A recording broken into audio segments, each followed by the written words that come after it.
do you think a lot of people don't know about arbitration? There's one really important thing that most people don't realize about arbitration, and that is the appeal rights, meaning the right to appeal from a determination of the arbitrator are severely limited. In most respects, not all, but most, the standard that's used is whether the arbitrator's ruling was arbitrary and capricious.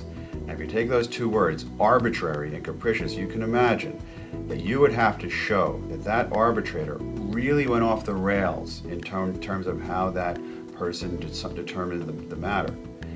Very hard standard to approve. And by the way, the reason for this is no accident. The reason for it is that the court system wants these cases to be handled by arbitration. They want the cases off their docket. They want people to be able to decide they want to have it privately handled by a private arbitrator. They don't necessarily want them going back into court and doing the whole thing over again, not even in the appellate process. So it's a way of discouraging people from appealing.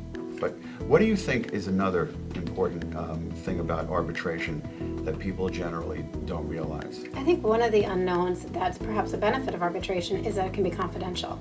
So whereas if you're in court, everything's a public record, everything's public filing, so you have to undertake special protections if there is confidential trade secret information that needs to be submitted to prove your case. And the back and forth, the causes of action, and perhaps even the judgment itself will be public.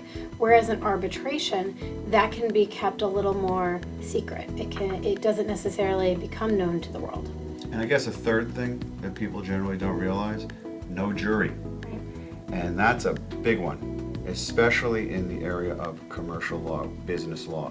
When you have a business owner who is involved in a lawsuit with, for example, an employee, or it could be somebody else who might be a very sympathetic plaintiff. That business generally wants to know that they're not going to be in front of a jury. There are exceptions, but it's usually beneficial for the business not to be in front of a jury when the plaintiff is someone who's sympathetic like that. So this is another reason why people pick arbitration.